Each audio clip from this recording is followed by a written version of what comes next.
Welcome back to Maritime Health and Performance Chat, where today's episode really provides you some food for thought. Today's guest is Morgan King. So Morgan is currently doing her master's in dietetics. She is working in a placement as well, but don't let me take up your time. I'll let her explain more of that to you right now. So Morgan, turn the conch over to you. Thanks, Matt, for the introduction.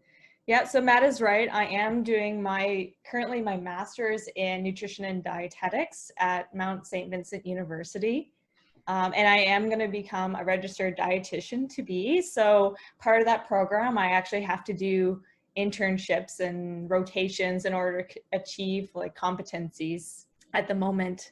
What else? Basically, that's pretty much what I've been up to. I just finished my second placement with Angela Dufour at the Sports Center and her own business at Nutrition in Action. But it was just kind of a different environment, especially with like the pandemic going on. Yeah, of course. So you mentioned you just finished up your second placement there. So what kind of populations are you working with? So the populations that we've been working with right now, or what I was working with, was athletes and elite Olympic. And we were working with elite Canadian athletes of all levels. And Angela also works with provincial level athletes in the community in the Atlantic bubble area. Awesome. So you guys got your, connected to a lot of different areas within sport and health.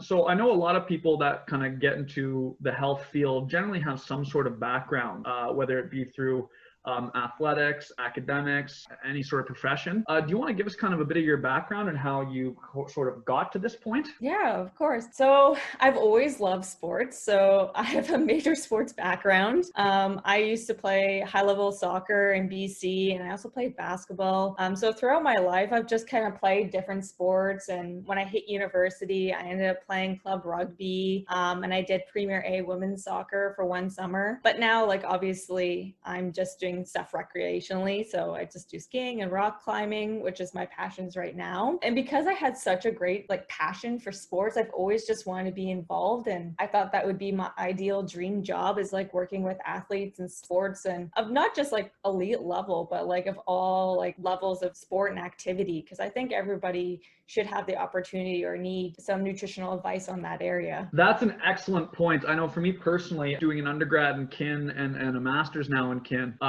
I found my nutrition knowledge side of things was terrible. That being said, I also have absolutely zero self-control when it comes to good foods, and not good food, but maybe some calorie dense foods and things that might not exactly align with my fitness goals. So what I'm getting at is, nutrition is something I think that there's so much that goes into it. And other than, nutritionists and our, registered dietitians and whatnot, there's not a whole lot of people that kind of contain that knowledge. So, I mean, is there any kind of advice you would like to give to people as far as on the nutrition side of things? Any little nuggets of wisdom? Yeah, well, first of all, when you say like about nutrient dense and stuff like that, we like to try to refrain from labeling foods as like negative or bad or good. Like they're all foods and they all have like a place in your diet. I mean, obviously there are foods that will help you more optimally train, and that comes with like time and knowledge, and specifically nutrition timing with certain macronutrients for that area. But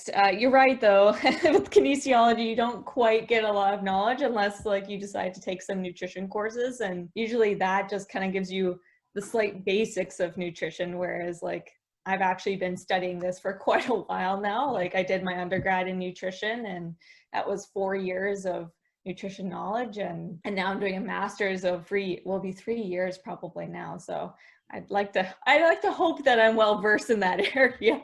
Yeah, who said masters take 2 years? Oh, no, no. As I finish up my third. I think you nailed it right on the head there, that we have such a predisposition to label foods good and bad, like pizza is bad and cabbage is good kind of thing, right? I think a lot of people get stuck in that, and that's where I know personally I have fell into kind of some pitfalls in dieting where, I'll say, oh, I had a bad food today, or I had a bad meal. And then I'll just let that kind of spiral. It'll take me a day or even a couple days, couple weeks out of my current plan, and sometimes might even put me back to square one. I think that's just such an amazing point to touch on, that there really is no bad foods. There's just, like you said, foods that will optimize your goals, whether it be weight loss or gain, athletic performance, and so on. Moving on to kind of last couple parts of this interview here, what do you feel that you're doing different to stand out and get ahead in your field? I mean, I'd love if you talked a bit about your master's research too, because that's some really interesting stuff. If you're able to, and then anything else you've been able to do, or any other experience you've been able to gain throughout your placements in your master's. Yeah, so as for my master's right now, I'm currently researching on the effects of partial and full replacement of wheat flour with lentil flour in snack bars with young, healthy men. It's a bit of a mouthful, but that's the title of it. Basically, in short, I've made granola bars of lentil and wheat flour, and I am seeing the effects of satiety and appetite and food intake in young men. So the kind of theory behind it is that the protein content and the fiber content of lentil flour actually will have a little bit more satiating effects than the wheat flour. And that has some great implications. I mean, on weight loss, I know I try to get some very protein-dense meals into me when I'm starting to feel really hungry, because as you mentioned, that satiety effect is higher in protein. And I guess there would be implications too for maybe anyone that's wheat sensitive, like celiac or gluten sensitive or intolerant. That would that could benefit from getting protein or a nice little snack like granola bar from an alternate source. Yeah, that's a great point, Matt. It's exactly what we could do with that kind of snack bar. And as for other experiences, like I was very lucky, to be honest. Like I was working with Angela Dufour for a year unintentionally. So basically I ended up doing back-to-back placements. So I worked in a community placement with her, and then we did an administrative placement. So I basically worked with elite athletes for an entire year, partially virtually. And then before the pandemic hit, I was at the sports center. So I was actually interacting and kind of talking interdisciplinary and in that area, which was quite nice. But she just gave me so much experience, to be honest. Like she is well versed, and she actually owns her own business. She works at the sports center. She also works for the Canadian Olympic Committee as well. So that's some great experience that we had. So I find that with any profession, it's all about connections, and actually like connecting with your preceptors, your clients, or anybody pretty much in your field is kind of like how you get ahead in your career. It's all about knowing people, getting to know them well, and that's kind of pushes you forward in the community where you want to go towards. Yeah, it's definitely really important to network as you go through whatever kind of positions you're in, especially with you working towards getting your registered dietitian, where you have all of your internships and so many opportunities to network with potential future employers, or networking with people that have experience in the field that maybe will kind of, based on their experience, maybe what they're doing isn't for you and will move you into a different aspect or discipline within the field. But networking is such an important aspect at any level of one's career, whether it be professional, academic, whatever. Yeah, exactly. Like you're connecting with like not only like with this dietetics, but you're also connecting with strength and conditioning coaches, physio, ATs. So it's really important in the sports field to actually make those connections, mostly because you have to work as a team, right? Like it's not just you on your own with the client base that you have, but you got to work together to make the best performance for those athletes. Yeah, exactly. Like in a perfect world, maybe as a dietitian, you would want someone eating foods ABC and eating them, 4 to 5 times a day at these times. But then you go over to their coach and say, oh, actually we have practices at these times, and we want the athlete to try to make, say, if maybe it's the weight class sport, say we want the athlete to be in this weight category. Then you got to change stuff up a bit. And then, you go to the athlete and say, hey, my goal is to be stronger. So then you have to kind of coordinate with the strength conditioning professional, with their coach who's running their practices, and then also try to find the best sort of diet plan and nutrient sort of profiles that work for them. So, I mean, there's going to be so many different kind of aspects that go into the planning for that athlete, that having that experience and being able to have networked with other professionals will give you kind of a better understanding of the place that say the coach, the strength conditioning coach, or the psychologist, whoever is coming from, to allow you to kind of best tailor your plans on the diet side and the nutrition side of things for an athlete or for a client based on all these other factors. Yeah, and exactly. And then you're well known within that group of people that they're going to recommend you more so than other clients. Yeah, exactly. So not only do you kind of get the experience and the learning, but you then do your networking by generating some business for yourself and whatnot. Yeah, so I honestly, overall, if anything, I feel like networking is probably the most underrated thing that people just like take for granted. Like everybody can get like a degree, everybody can get educated on a certain thing, but it's really important to have that people connection. All right, Morgan. So one of the other questions we like to ask our guests is, how has the current global pandemic affected you and your work? And what sort of modifications and considerations have you had to make to continue your schooling, to continue providing a service to your clients and your internships and anything like that? So it's like a lot of it's been like online. So we did a lot of Zoom calls with clients, business meetings.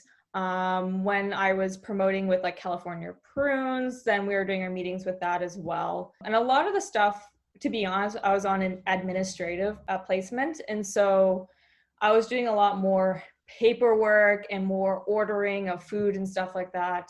And also making documents towards like certain sporting events. So one of the projects that I ended up working with was making food provisions for a large sporting event in which you can keep athletes safe during the dining hall experiences at these major events. That's such a large scale project, though. I know you were saying you were more so on the administrative side, and I guess that's probably more kind of policy and procedure. Yeah, exactly. It's more policies and less on like the client one-on-one space. So I'm not necessarily doing direct like changes to like athletes' diets and stuff like that. That's more client-based. Administrative is more overarching like food services and, like you said, policies to make things like safe for like major games or the Olympics or whatever those like major sporting events. Like dietitians also have a role of making sure like the menus are okay for the athletes to eat at those games. We also kind of do revisions and provisions to make sure that the food is safe. Yeah, I mean, especially during, the global pandemic, like having those extra considerations, those extra kind of things you need to take into consideration when you're putting together menus, when you're putting together how the food's going to be delivered to athletes, how many people are even going to be able to sit in one area and eat, how many people are going to be able to be around one area and cook and eat, cook the food or serve the food, right? Like there's so many considerations above and beyond the usual for things like a major games, like an Olympic Games or a Pan Am Games or anything like that. This is these athletes' lifeblood. And for most of these people, it's essentially their career, their livelihood doing these sports. So, I mean, you would really get in trouble. There'd be some red flags there if they show up and they didn't have the proper food at least offered, or at least have some options based on their training regime, their diet plan, any nutritional restrictions, right? Like that's such important sort of behind the scenes work. Cause I mean, if that's not all in place, then the games can't go on, right? Or there's heightened risk of transmission of COVID or of even just a cold or a regular flu within, an athlete's village or something. You would think that the food services side of things would always have to be cognizant of this in order to mitigate any sort of spread of anything, keeping athletes as healthy as possible, let alone during a global pandemic. Yeah, exactly. It starts to get complicated. Like you end up getting spread through like services or even interactions with people. And like you said, athletes are going to have very strict rules in which they like to eat. And so if you don't provide those modifications or options for these athletes to eat these food, then that's going to throw off all of like their events or sporting games, in which then will create less of a optimal performance for them. So it actually is an interesting and quite an important part when it comes to these games. And interestingly, dietitians just have a little bit of input. Most of the time, these events are quite catered and hired through a different company to feed these athletes. And so the dietitians just go in and look at the menu, and then they provide feedback to these catering companies to revise and provide for these athletes. Right on. Well, I mean, going back to sort of what you said helps you stand out, that sort of networking side of things. This line of work probably gave you an opportunity to network with a lot of the different areas that a registered dietitian would be working with, being the actual catering services, probably the governing sport bodies, the national sport body of wherever these major games are being held, all the different kind of contract workers that you would sort of have to work in collaboration with to make sure the proper food is getting served in the right way and whatnot. Like, there's probably a lot of that networking that gets done just in this little niche of that kind of policy sort of admin side of things. Yeah, exactly. It's actually quite surprising of like what dietitians do. Like, a lot of people just think that we're in the hospital and we just give them food, but no, we do actually quite a bit more with dietetics. We do all these policy things, and like you said, networking with like food services, and there's a lot of niche areas in which a dietitian can do. Operating in the background in the shadows, slowly creating the hostile takeover of registered dietitians. Yeah, exactly. I mean, don't want to keep you too long. Just anything you'd like to add or highlight? Anything you want to plug? Projects or programs or other people? Social media? Anything? This is the floor is yours. The floor is mine. Yeah, there's just a couple. Obviously, I think earlier I mentioned Angela Dufour. She's a sports dietitian, and she is an amazing preceptor and registered dietitian. So she has got her own Instagram, which is Dietitian Dufour. So she's fantastic. You should follow her on that. And then the two of us, actually, part of the projects and programs we did was the California Prunes Ambassador Program. So part of my work was actually working with that company and actually promoting prunes. So I'm a lentil and prune girl, I guess. Well, everyone's got to find their niche somewhere, right? You need that supply and demand to start establishing yourself. Yeah, guess so. But I think that's everything for me, other than my projects for my food intake research, and still looking for participants there, to be honest. And of course, you can always follow me too. Like, I have my own Instagram that I'm actually starting to ramp up and kind of gear more towards sports nutrition, which is going to be King's Sports Nutrition Foods on Instagram. Amazing. Thank you so much, Morgan. And we'll link all those Instagram and anything else that you might think of after. You can just send to me. We'll link that just in the description below the video, so anyone can easily go and find you and Angela Dufour and keep an eye out on these awesome projects that you've been part of, and see your progression as you become a full-fledged registered dietitian. Thanks, Matt. No problem. Thanks so much, Morgan.